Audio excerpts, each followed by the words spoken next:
اللهم صل على محمد وعلى آل محمد كما صليت على إبراهيم وعلى آل إبراهيم إنك حميد مجيد. اللهم بارك على محمد وعلى آل محمد كما باركت على إبراهيم وعلى آل إبراهيم إنك حميد مجيد. أما بعد فيا أيها الناس ألا إن خير الحديث كتاب الله وخير الهدي هدي محمد صلى الله عليه وسلم وشر الأمور محدثاتها وكل محدثة بدعة وكل بدعة ضلالة. أعوذ بالله السميع العليم من الشيطان الرجيم من همزه ونفخه ونفثه. بسم الله الرحمن الرحيم.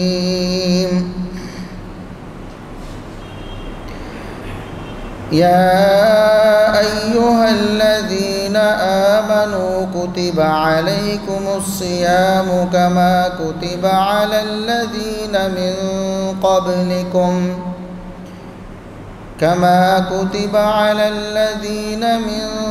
قبلكم لعلكم تتقون.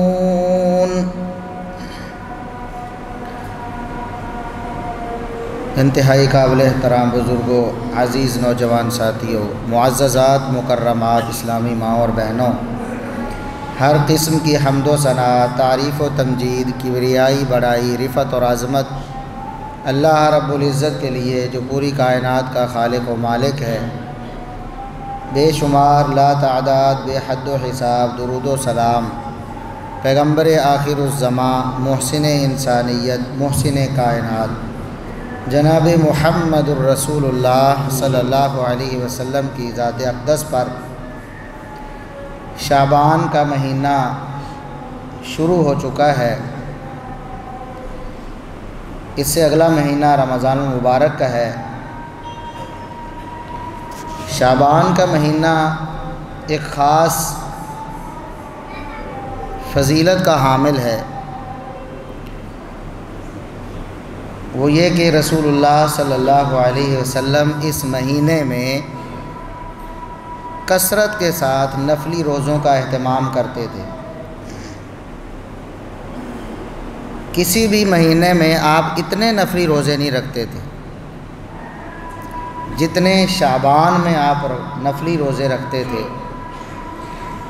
بلکہ سیدہ عائشہ صدیقہ رضی اللہ عنہا بیان کرتی ہیں کہ نبی کریم صلی اللہ علیہ وسلم رمضان کے علاوہ کسی مہینے کے پورے روزے نہیں رکھتے، پورا مہینہ روزے میں نہیں گزارتے تھے سوائے شعبان کے، کہ شعبان میں آپ صلی اللہ علیہ وسلم تقریباً پورا مہینہ نفلی روزوں میں گزارتے تھے. دوسری روایت میں ہے کہ یصوم شعبان الا قلیلا، شعبان کے پورے مہینے کے آپ نفلی روزے رکھتے سوائے چند دنوں کے، 1 2 دن 4 دن چھوڑ دیتے، ورنہ پورا مہینہ آپ صلی اللہ علیہ وسلم نفلی روزوں میں گزارتے. اور اس حوالے سے سیدنا اسامہ بن زید رضی اللہ عنہ، سنن النسائی کی حدیث ہے، انہوں نے پوچھا اللہ کے رسول لم اراک تصوم شہرا من الشہور ما تصوم من شعبان، اللہ کے رسول کیا وجہ ہے کہ میں آپ کو پورا سال دیکھتا ہوں، غور کرتا ہوں آپ کی عبادت پر، آپ کے نفلی روزوں پر، کسی بھی مہینے میں آپ اتنے نفلی روزے نہیں رکھتے جتنے شعبان میں رکھتے ہیں، اس کی وجہ کیا ہے؟ تو رسول اللہ صلی اللہ علیہ وسلم نے ارشاد فرمایا ذالک شہر یغفل الناس عنہ بین رجب و رمضان، یہ ایسا مہینہ ہے کہ دو بہت مشہور اور عظیم مہینوں کے درمیان میں آ گیا ہے، لوگ اس سے غافل ہو گئے ہیں۔ پچھلا مہینہ رجب کا تھا، میں نے گزارش کی تھی قرآن و سنت کی نصوص کی روشنی میں کہ وہ حرمت والا مہینہ ہے، اور حرمت والے مہینوں کا عام دنوں سے، عام مہینوں سے زیادہ احترام کیا جاتا ہے، زیادہ اللہ کی عبادت بجا لائی جاتی ہے۔ اور رمضان المبارک تو ویسے ہی پورا روزوں کا مہینہ ہے، برکتوں رحمتوں کا مہینہ ہے، اس مہینے میں مسلمان ویسے ہی زیادہ اہتمام کرتے ہیں۔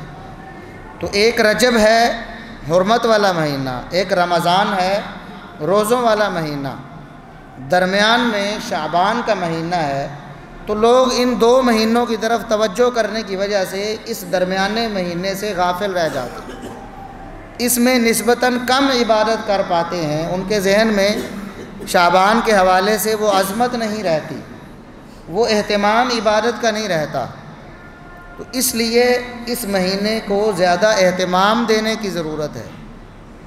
فرمایا کہ میں اس مہینے میں کثرت سے روزے رکھتا ہوں،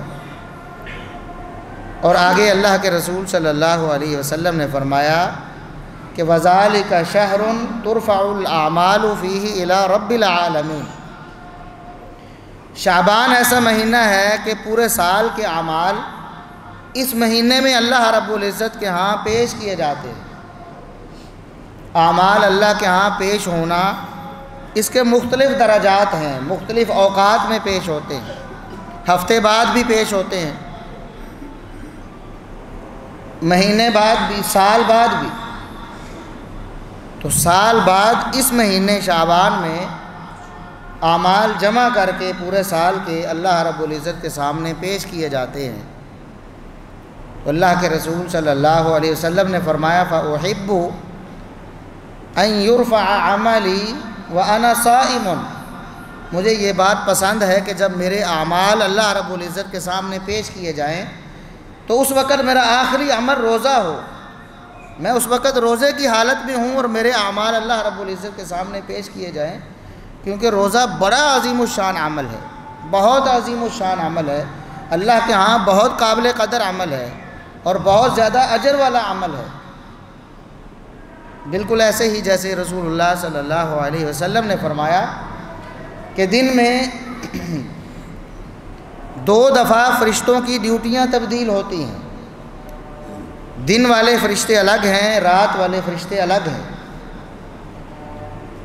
دن والے فرشتے واپس جاتے ہیں رات والے فرشتوں کے آنے پر، رات والے فرشتے واپس جاتے ہیں دن والے فرشتوں کے اپنی ڈیوٹی پر آنے پر۔ وہ ڈیوٹی کب ایکسچینج ہوتی ہے، تبدیل ہوتی ہے؟ فرمایا کہ فرشتے جب آتے جاتے ہیں تو فجر اور عصر کی نماز میں، رات والے فرشتوں کی ڈیوٹی ختم ہوتی ہے فجر کی نماز میں، اور دن کے جو فرشتے ہیں دن کی ڈیوٹی دینے والے وہ آتے ہیں فجر کی نماز میں، فجر کی نماز میں دونوں جمع ہو جاتے ہیں۔ اسی طرح پھر عصر کی نماز میں ڈیوٹی چینج ہوتی ہے، تبدیل ہوتی ہے، عصر کی نماز میں رات والے فرشتے آ جاتے ہیں دن والے فرشتوں کی موجودگی میں، پھر دن والے چلے جاتے ہیں، رات والے اپنی ڈیوٹی دیتے ہیں۔ تو دن والے جو فرشتے ہیں وہ عصر کے وقت واپس جائیں گے انسانوں کے اعمال کو لے کر اللہ رب العزت کے پاس کہ آج کے دن اس نے یہ کیا ہے۔ ویسے تو اللہ رب العالمین علام الغیوب ہے، لیکن اس نے ایک نظام بنایا ہے، دفاتر لکھے جا رہے ہیں، رجسٹر ترتیب دیے جا رہے ہیں، تاکہ قیامت کے دن کسی کا کوئی ہیلہ نہ رہ جائے، اس کا کوئی بہانہ نہ رہ جائے۔ تو فرشتے رجسٹر لے کر اللہ رب العزت کے پاس جاتے ہیں۔ اسی طرح فجر کی نماز میں رات کے فرشتے جا رہے ہوتے ہیں، اس وقت انسان نماز میں ہوتا ہے، فجر کی نماز میں، عصر کی نماز میں، اس کا عمل جو نمازی ہے اس کا عمل اللہ رب العزت کے دربار میں اس حال میں پیش ہوتا ہے کہ وہ اللہ کے دربار میں کھڑا قیام میں ہوتا ہے، رکوع میں ہوتا ہے، سجود میں ہوتا ہے۔ اسی طرح اس مہینے شعبان میں انسانوں کے اعمال اللہ رب العزت کے ہاں پیش کیے جاتے ہیں، کسی خاص دن میں نہیں، پورے مہینے میں۔ اس لیے آپ صلی اللہ علیہ وسلم نے فرمایا اس مہینے میں کثرت سے روزہ اس لیے رکھتا ہوں کہ میرے اعمال اللہ کے ہاں پیش ہوں، تو اس وقت میں روزے کی حالت ہوں۔ اس لیے اس مہینے میں خصوصاً نفلی روزوں کا بہت اہتمام کرنا۔ ویسے تو پورا سال ہی رمضان گزرتا ہے تو مسلمان غافل ہو جاتے ہیں، رمضان میں روزے رکھتے ہیں، رمضان گزرتے ہی بھول جاتے ہیں، پھر رمضان آتا ہے تو دوبارہ پھر روزہ رکھتے ہیں۔ حالانکہ روزہ ایسا عمل نہیں جو رمضان کے ساتھ خاص ہو، وہ تو اللہ رب العزت نے اپنی رحمت سے، اپنی شفقت سے صرف رمضان ہی فرض کیا ہے، ورنہ نفلی روزے تو رمضان کے فوراً بعد بھی، ہر مہینے میں بھی، شعبان میں بھی کثرت سے رسول اللہ صلی اللہ علیہ وسلم رکھتے تھے۔ سیدہ عائشہ صدیقہ رضی اللہ عنہا بیان کرتی ہیں نفلی روزوں کے بارے میں، فرماتی ہیں کہ آپ صلی اللہ علیہ وسلم نفلی روزے رکھنا شروع کرتے، اتنے رکھتے چلے جاتے کہ میں کہتی کہ اب آپ نے چھوڑنے ہی نہیں ہے، اتنے دن ہو گئے ہیں، آج چھوڑتے ہیں، آج چھوڑتے ہیں، چھوڑا ہی نہیں ہے، رکھتے ہی چلے جا رہے۔ پھر آپ صلی اللہ علیہ وسلم کبھی چھوڑ دیتے، کئی دن پھر چھوڑے رکھتے، میں سمجھتی کہ شاید اب رکھیں گے ہی نہیں۔ کثرت سے نفلی روزے آپ صلی اللہ علیہ وسلم رکھتے، اور شعبان میں آپ صلی اللہ علیہ وسلم تقریباً پورا مہینہ نفلی روزوں میں گزارا۔ اور نفلی روزوں کے جو فضائل ہیں وہی ہیں جو فرضی روزوں کے فضائل ہیں۔ روزے کی فضیلت میں کوئی فرق نہیں، فرضی روزے کی بھی وہی فضیلت ہے، نفلی روزے کی بھی وہی فضیلت ہے۔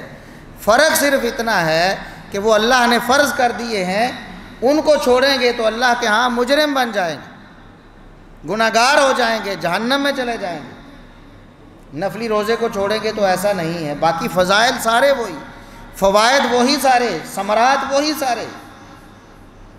بالکل ایسے ہی نماز ہے، ان الصلاۃ تنہی عن الفحشاء والمنکر، نماز بے حیائی، برائی سے روکتی ہے۔ کون سی نماز؟ کیا فرضی نماز روکتی ہے؟ فرضی بھی روکتی ہے، نفلی بھی روکتی ہے۔ جتنا زیادہ انسان اللہ رب العزت کے دربار میں نماز پڑھتا ہے، فرضی بھی ساتھ نفلی بھی، اتنا زیادہ برائی، بے حیائی، گمراہی سے بچتا چلا جاتا ہے، اتنا ہی اللہ رب العزت کے مقربین میں شامل ہوتا چلا جاتا ہے۔ اب مال خرچ کرنا اللہ کی راہ میں، یہ انسان کے مال کو بڑھاتا ہے، تو کون سا فرضی زکوٰۃ بڑھاتی یا نفلی صدقہ بڑھاتا ہے؟ دونوں ہی بڑھاتے ہیں۔ اسی طرح جتنے بھی فضائل روزے کے بارے میں بیان ہوئے ہیں قرآن و سنت میں، وہ فرضی روزے کے بھی ہیں، نفلی روزے کے بھی ہیں۔ مثال کے طور پر اللہ رب العزت نے فرمایا کہ ہم نے رمضان کے روزے تم پر اس لیے فرض کیے تاکہ تم میں تقویٰ پیدا ہو جائے، تم متقی بن جاؤ۔ رمضان کے روزے تو اللہ نے فرض کر دیے ہیں کہ ہر مسلمان نے جو صحت مند ہے، مقیم ہے، اس نے رکھنے ہی رکھنے ہیں۔ ان روزوں سے بھی تقویٰ پیدا ہوتا ہے، رمضان کے علاوہ روزے رکھیں گے تب بھی تقویٰ پیدا ہوگا۔ روزے کا کام ہے انسان کو پاک اور صاف کر دینا، اس کے دل و دماغ کو معطر کر دینا، اسے اللہ رب العزت کے قریب لے آنا، نفلی روزے سے بھی، فرضی روزے سے بھی۔ اسی طرح نبی کریم صلی اللہ علیہ وسلم نے فرمایا، اللہ رب العزت فرماتا ہے، حدیث قدسی ہے، الصوم لی وانا اجزی بہ، روزہ خالص میرے لیے رکھا جاتا ہے، اس کی جزا اور بدلہ بھی میں ہی دوں گا۔ وانا اجزی بہ، اس کی جزا بھی میں ہی دوں گا۔ باقی ساری چیزوں کے ثواب، ان کی نیکیاں مقرر کر دی گئی ہیں، فرشتے لکھتے ہیں۔ روزے کی نیکی، روزے کا ثواب اللہ رب العزت فرماتا ہے میں خود اپنی شایان شان دوں گا۔ یہ نفلی روزے کے بارے میں بھی ہے، نفلی روزہ بھی رکھیں گے تب بھی اجر اللہ رب العزت آپ کو دے گا۔ اور آپ صلی اللہ علیہ وسلم نے فرمایا الصوم جنہ، روزہ ڈھال ہے گناہوں کے آگے۔ روزہ اللہ رب العزت کی نافرمانی سے انسان کو بچا لیتا ہے، فرضی روزہ بھی بچاتا ہے، نفلی روزہ بھی بچاتا ہے۔ روزے کی وجہ سے اللہ رب العزت دعا کو قبول کرتا ہے۔ اللہ کے رسول صلی اللہ علیہ وسلم نے فرمایا 3 قسم کے لوگ ہیں ان کی دعا اللہ رد نہیں کرتا ہے۔ ان میں سے ایک وہ روزہ دار ہے، روزہ رکھ کے اللہ رب العزت کے دربار میں دعا کرتا ہے، اللہ سے کچھ مانگتا ہے، اللہ فرماتا ہے میں ضرور اسے عطا کروں گا، اس نے روزے کی حالت میں مجھ سے دعا کی۔ فرضی روزے کے لیے بھی ہے، نفلی روزے کے لیے بھی ہے۔ کوئی ہے مصیبت والا، پریشان، بیماری والا، تنگ دستی والا، بے اولاد، اللہ رب العزت سے مانگنا چاہتا ہے، نفلی روزہ رکھے اور اللہ رب العزت سے یقین کے ساتھ مانگے، اللہ رب العزت اسے ضرور عطا فرمائے گا۔ یہ اللہ کا وعدہ ہے۔ روزے دار کی دعا اللہ رب العزت کبھی رد نہیں کرتا ہے۔ دعا کر کے تو دیکھیں، یہ فرضی روزے کی بھی فضیلت ہے، نفلی روزے کی بھی فضیلت ہے۔ اور رسول اللہ صلی اللہ علیہ وسلم نے فرمایا، صحیح مسلم کی حدیث ہے، ایک بندہ اللہ کی رضا کے لیے 1 دن روزہ رکھتا ہے، اللہ کی رضا کے لیے 1 روزہ رکھتا ہے، اللہ رب العزت اس 1 دن کے بدلے میں اس کے چہرے کو جہنم سے 70 سال دور کر دیتا ہے۔ یہ فرضی روزے کے بارے میں بھی ہے، نفلی روزے کے بارے میں بھی۔ جتنے بھی فضائل ہیں، رسول اللہ صلی اللہ علیہ وسلم نے فرمایا جنت میں اللہ رب العزت نے ایک دروازہ خاص روزے داروں کے لیے بنایا ہے۔ اب سارے مسلمان، جو بھی مسلمان ہے، فرضی روزے تو سارے رکھتے ہیں، رمضان مبارک میں تو سبھی روزے رکھیں گے۔ پھر یہ کیا بات ہوئی کہ ایک دروازہ نماز والوں کا ہے، ایک روزے والوں کا ہے؟ روزہ تو ہر مسلمان رکھتا ہے، فرضی روزہ، پھر خاص دروازہ بنانے کا کیا مقصد ہے جس میں سے صرف روزے دار داخل ہوں گے؟ اس کا مطلب یہ ہے جو اللہ کی رضا کے لیے زیادہ سے زیادہ نفلی روزے رکھتے ہیں، انہوں نے اپنا معمول بنایا ہوا ہے۔ رمضان تو سارا ہی روزے میں گزارتے ہیں، اس کے بعد پھر وقتاً فوقتاً روزے رکھتے ہی چلے جاتے ہیں، اللہ رب العزت کو روزہ رکھ کے راضی کرتے ہی رہتے ہیں۔ ان کے لیے خاص دروازہ بنا دیا گیا ہے۔ اللہ کے رسول صلی اللہ علیہ وسلم نے فرمایا اس دروازے میں سے، اس کا نام باب الریان ہے، اس دروازے میں سے سوائے روزے داروں کے کوئی داخل نہیں ہوگا۔ اب رمضان کے جو روزے نہیں رکھتا اس نے کہاں جنت میں داخل ہونا ہے؟ رمضان کے روزے رکھنے والا بھی اس دروازے سے داخل نہیں ہوگا، کسی اور دروازے سے جائے گا۔ نمازیں زیادہ پڑھنے والا ہے، اس دروازے سے چلا جائے گا۔ صدقہ کرنے والا ہے، اس دروازے سے چلا جائے گا۔ روزے والے دروازے سے وہی جائے گا جو اللہ رب العزت کی رضا کے لیے فرضی کے ساتھ ساتھ نفلی روزے بھی کثرت سے رکھتا ہے۔ تو نفلی روزہ بہت بڑا فضیلت والا عمل ہے۔ جتنے بھی فضائل ہیں نفلی روزے کے لیے بھی ہیں، کہیں بھی ایسا نہیں فرمایا اللہ کے رسول صلی اللہ علیہ وسلم نے کہ یہ فرضی روزہ رکھنے کی فضیلت ہے۔ وہ تو فرض ہے، وہ تو رکھنا ہی رکھنا ہے، ہر مسلمان پر لازم ہی لازم ہے۔ جو چیز اختیاری ہے، ایک بندہ اپنی خوشی سے اللہ رب العزت کو راضی کرنے کے لیے روزہ رکھتا ہے، اس کو اور زیادہ اللہ رب العزت کی طرف سے انعامات حاصل ہوتے ہیں۔ اللہ کے رسول صلی اللہ علیہ وسلم نے فرمایا روزے دار کے لیے 2 خوشیاں اللہ رب العزت نے رکھی۔ 2 خوشیاں ہیں۔ ایک خوشی افطاری کے وقت اسے ملتی ہے، جب وہ اللہ سے دعا کر رہا ہوتا ہے کہ اللہ میں نے تیری رضا کے لیے روزہ رکھا، تیری رضا کے لیے اب روزہ افطار کر رہا ہوں، اس کو بڑی خوشی ملتی ہے۔ اور دوسری خوشی اس کو موت کے وقت ملتی ہے۔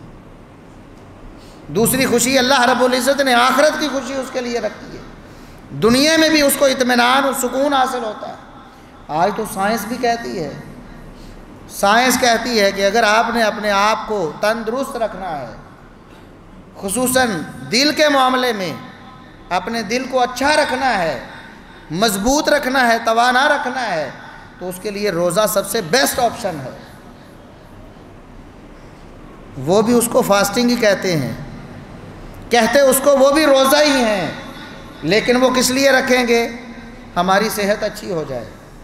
ایک مسلمان کس لیے رکھے گا؟ اللہ رب العزت راضی ہو جائے، اس کو اللہ کی رضا بھی مل جائے گی، اس کو دعا کی قبولیت بھی مل جائے گی، اس کو دنیا آخرت کی خوشی بھی مل جائے گی، اسے اللہ رب العزت کی خوشنودی بھی حاصل ہو جائے گی، اسے جنت کا پروانہ بھی مل جائے گا، ساتھ ساتھ اس کی صحت بھی درست ہو جائے گی۔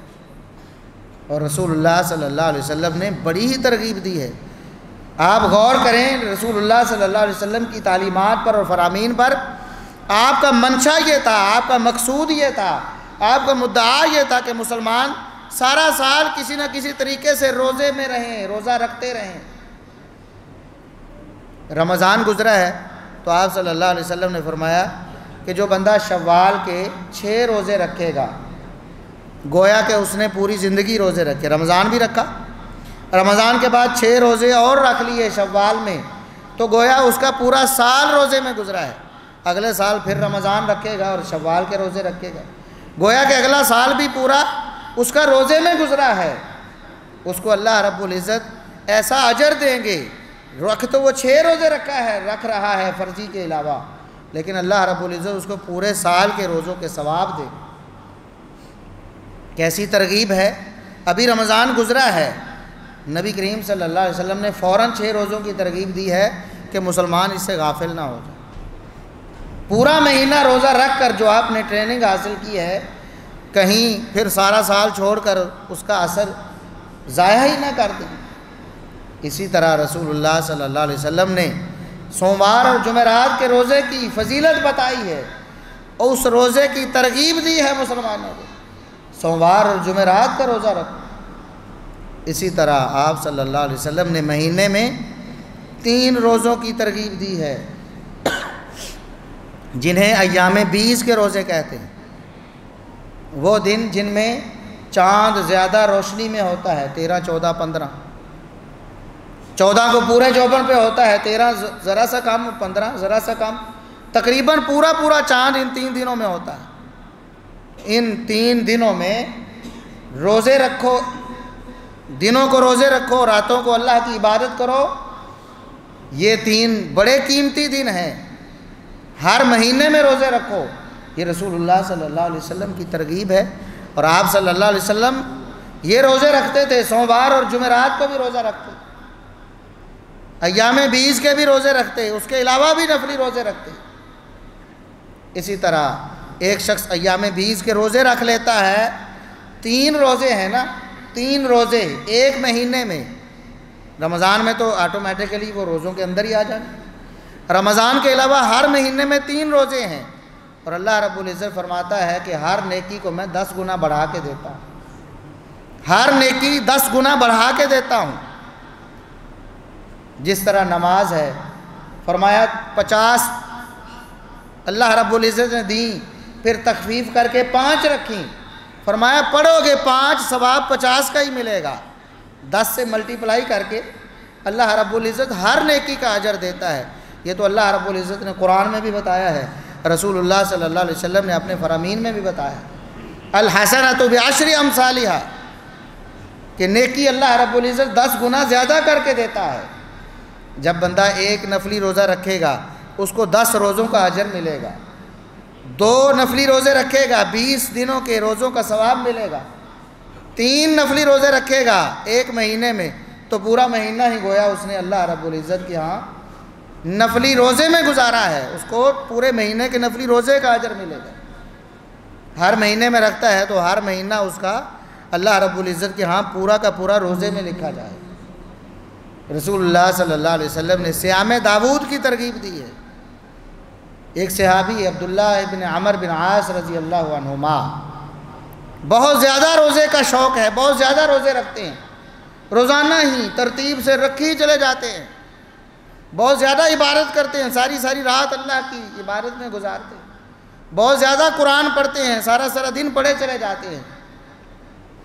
ان کے والد نے رسول اللہ صلی اللہ علیہ وسلم کو بتایا کہ یہ تو بہت زیادہ ہر وقت عبادت میں مگن رہتا ہے، تو آپ صلی اللہ علیہ وسلم نے انہیں سمجھایا کہ میرے صحابی عبداللہ، تمہارے پر اور لوگوں کے بھی حقوق، تمہارے جسم کا سب سے پہلے تمہارے اوپر حق ہے، اس کو بھی تو درست رکھنا ہے نا، سوؤ گے نہیں تو بیمار ہو جاؤ گے، نیند پوری نہیں ہوگی تو بیمار ہو جاؤ گے، تمہارے گھر والوں کا حق ہے، تمہاری بیوی کا حق ہے، تمہارے بچوں کا حق ہے، تمہارے خاندان کا حق ہے، مہمان کا حق ہے، کچھ عبادت میں کمی کرو۔ آج ہم تو عبادت کرتے ہی نہیں نا۔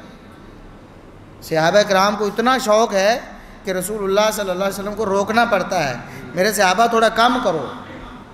وہ 3 صحابی جو آئے تھے اللہ کے رسول صلی اللہ علیہ وسلم کا معمول پوچھنے سیدہ عائشہ صدیقہ رضی اللہ عنہا سے، تو بتایا کہ کبھی آپ نفلی روزے رکھتے ہیں، کبھی چھوڑ بھی دیتے ہیں، رات کو سو بھی لیتے ہیں، عبادت بھی کر لیتے ہیں۔ تو انہوں نے نیکی کے جذبے سے یہ کہا تھا۔ ایک نے کہا کہ میں ساری رات عبادت کیا کروں گا، کبھی سوؤں گا نہیں، رات کو سونا میں نے اپنے اوپر حرام کر لینا ہے۔ دوسرے نے کہا کہ میں ساری زندگی نفلی روزے رکھوں گا، شوق ہے عبادت کا، لیکن رسول اللہ صلی اللہ علیہ وسلم فرماتے ہیں کہ نہیں، میرے طریقے کے مطابق چلو، آگے نہ بڑھو۔ صحابہ کرام کا یہ شوق ہوتا تھا۔ تو نفلی روزوں کی بڑی ترغیب ہے۔ آج مسلمان غافل ہو چکے ہیں، پورے سال ہی غافل رہتے ہیں رمضان کے علاوہ۔ رمضان میں بھی اللہ رب العزت جس کو توفیق دیتا ہے، جس کو اللہ رب العزت ہدایت دیتا ہے، وہ روزہ رکھتے، ہٹے کٹے نوجوان بھی نہیں رکھتے۔ نفلی روزوں کا تو خواب ہی نہیں دیکھا، سارا سال گزر جاتا ہے، سارا سال مسلمانوں کو خیال ہی نہیں آتا کہ ہم نفلی روزہ بھی رکھیں۔ یہ بھی ایک ایسی عبادت ہے، اللہ رب العزت کی بڑی محبوب ترین عبادات میں سے ایک ہے۔ اللہ رب العزت کا قرب حاصل کرنے کے لیے نماز اور روزہ بہت عظیم عمل ہے۔ نفلی نمازیں، نوافل پڑھیں اللہ رب العزت کو راضی کرنے کے لیے، اور پھر کثرت سے نفلی روزے رکھیں اللہ رب العزت کو راضی کرنے کے لیے۔ تو یہ جو شعبان کا مہینہ ہے، اس حوالے سے مسلمان غفلت کا شکار ہو جاتے ہیں، جیسا کہ رسول اللہ صلی اللہ علیہ وسلم نے بتایا ہے۔ اپنے آپ کو بیدار کریں، اپنی سستیاں، کوتاہیاں، غفلتیں چھوڑ دیں، اللہ کو راضی کرنے کے لیے ہم بھی نفلی روزوں کا اہتمام کثرت سے اس مہینے میں نفلی روزے رکھیں۔ ہوتا کیا ہے، ہمارے ہاں جو سنت ہے اس کو چھوڑ دیا جاتا ہے، بدعت کو اپنی طرف سے گھڑ لیا جاتا ہے، بنا لیا جاتا ہے۔ نبی کریم صلی اللہ علیہ وسلم پورے شعبان میں کثرت سے روزے رکھتے، شعبان شروع ہوتے ہی روزہ رکھنا شروع کر دیتے، لیکن ہمارے ہاں یہ ہوتا ہے شعبان گزرتا چلا جا رہا ہے، پورے 15 دن کوئی روزہ نہیں، 15 شعبان کو روزہ رکھنا ہے، ایک روزہ 15 شعبان کو رکھنا ہے، وہ بھی خاص اس نیت سے کہ اس روزے کی کوئی خاص فضیلت ہے۔ اس کے بارے میں انشاءاللہ آئندہ خطبہ میں عرض کروں گا۔ شب برات کا کیا تصور ہے اسلام میں؟ کیا قرآن و سنت نے ایسی کوئی رات بتائی ہے جو ہمارے مسلمان بھائیوں نے خود ہی بنا کر اس کی فضیلتیں سمجھ لی ہیں؟ اس رات کو خاص عبادت اور اگلے دن خاص روزہ، اس کا کوئی تصور نہیں ہے، بلکہ رسول اللہ صلی اللہ علیہ وسلم نے اس سے منع فرمایا۔ اگلے خطبے میں انشاءاللہ تفصیل سے عرض کروں۔ تو سنت کو اپنائیں۔ شعبان شروع ہوا ہے، آج 4 تاریخ ہوگی شعبان کی، 4 دن گزر چکے ہیں، ابھی ہمارے پاس پورا مہینہ پڑا ہے۔ اللہ رب العزت کو راضی کرنے کے لیے کثرت سے روزے رکھیں۔ اور ہمارے اسلاف جو تھے وہ تو کہتے تھے کہ یہ رمضان کے لیے تیاری کا مہینہ ہے، ہم اپنے آپ کو زیادہ سے زیادہ عبادت میں مصروف رکھ کر رمضان کے لیے تیار کریں، تاکہ جب رمضان آئے تو ہم اور زیادہ آگے بڑھ کر عبادت کر سکیں۔ انسان جب قیام کے لیے کھڑا ہوتا ہے بہت عرصے بعد تھک جاتا ہے، کرتا رہے گا قیام تو اس کو عادت پڑ جائے گی، پھر رمضان میں لمبے لمبے قیام کرے۔ روزہ رکھے گا تو رمضان میں اس کو روزہ رکھنے میں دقت نہیں ہوگی، ابھی سے ذکر و اذکار شروع کرے گا۔ اسلاف اس کو قرآن کا مہینہ بھی کہتے تھے کہ رمضان میں تو ہم نے قرآن پڑھنا ہی پڑھنا ہے۔ جو حفاظ ہیں، جو قراء ہیں، رمضان میں تو انہوں نے سنانا ہی سنانا ہے، باقی سارا سال بھی پڑھنا ہے۔ اس مہینے میں خاص طور پر زیادہ سے زیادہ قرآن پڑھ کر وہ اپنے قرآن کریم کو تیار کر لیں رمضان مبارک کے لیے۔ تو یہ مہینہ بہت اہمیت کا مہینہ ہے، اس مہینے کو ہمیں توجہ دینی چاہیے، کثرت سے خصوصاً روزے رکھنے چاہیے اور دیگر نیک اعمال بجا لانے چاہیے۔ اللہ رب العزت ہمیں عمل کی توفیق عطا فرمائے۔ وآخر دعوانا ان الحمد للہ رب العالمین۔